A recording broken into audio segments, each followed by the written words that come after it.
constituents this building is made up of, what forces involved.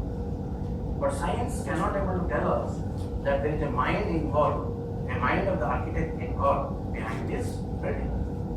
Same thing in the mountains or whatever rivers or whatever. We are just analyzing what materials are made up of and what forces it.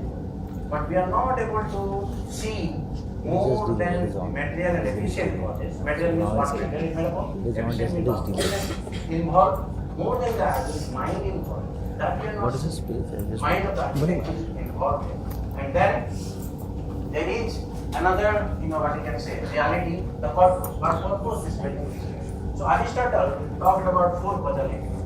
That is material cause, efficient cause, formal cause and final cause. So science excludes formal cause and final cause. And Vedanta talks about further the original cause. So this scientist, he tried to give an experimental evidence how our geochronology is not based on proper, what you can say, experimental, support. So I would like to show some videos. No, I just wanted to see if it's working.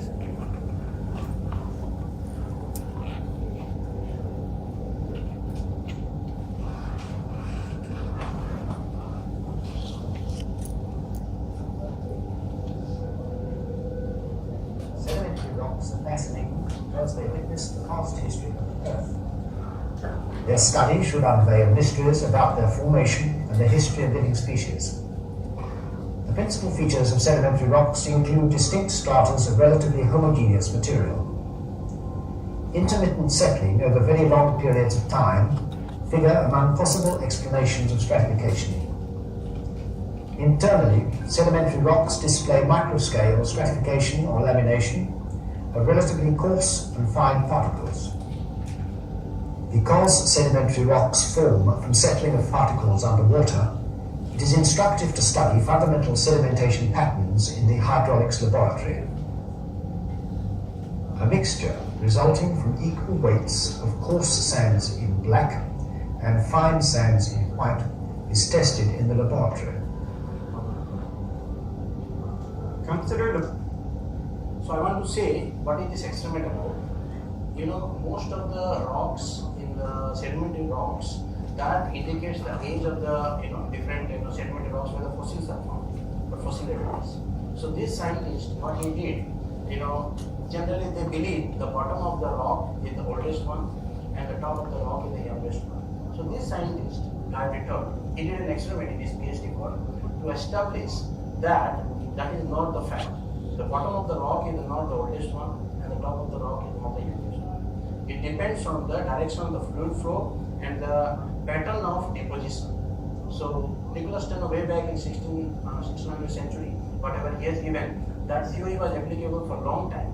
But this experiment, based on sedimentary data and the real-time experiments, has given some new image to the way we understand the motion of a sphere rolling on a horizontal surface.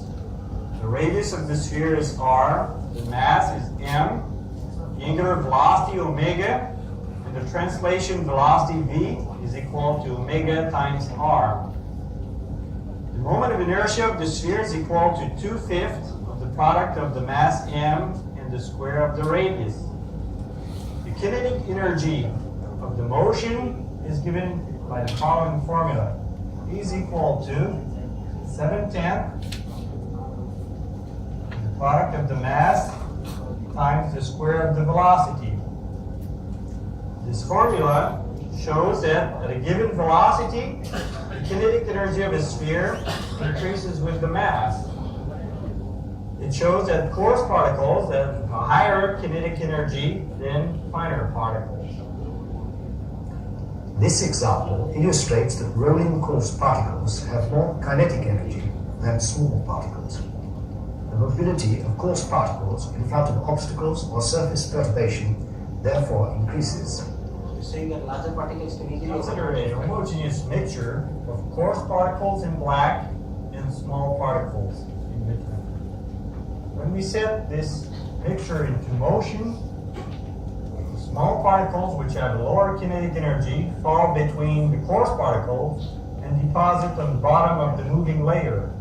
The coarse particles with higher kinetic energy roll on top of the fine bed of fine particles. Particle segregation occurs under lateral motion of a mixture. Coarse black particles roll on top of fine particles when they have the same specific gravity.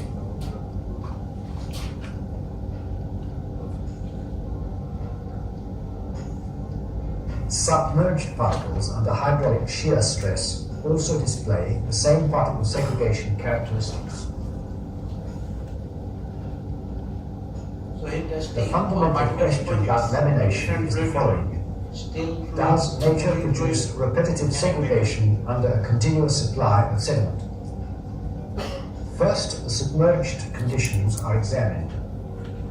The turbulent fluid motion surrounding the particles led scientists to believe that lamination was caused by periodic cycles of turbulence. They're all mixed together. When the same experiment is carried out in the air, the settling cone displays all the features of lamination through repetitive segregation. Moreover, the laminae thickness increases with the feeding rate of the sediment mixture. It should be noted that laminae form in the direction of motion, here at an angle exceeding 30 degrees. Given the absolute vacuum is at minus 29.92 inches of mercury, the hypothesis of turbulence is tested near complete vacuum at minus 22 inches of mercury.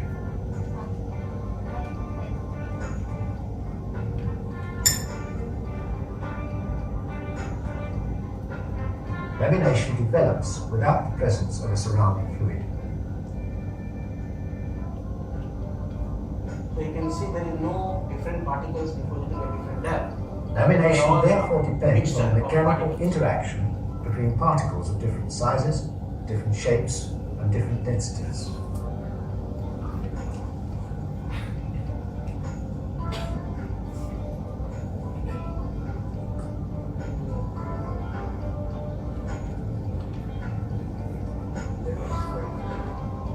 Under submerged conditions, lamination also occurs during gradual aggradation of the bed under plain bed conditions. In case of moving fluid, what you Here's the observe is same that lamination sequence in accelerated motion.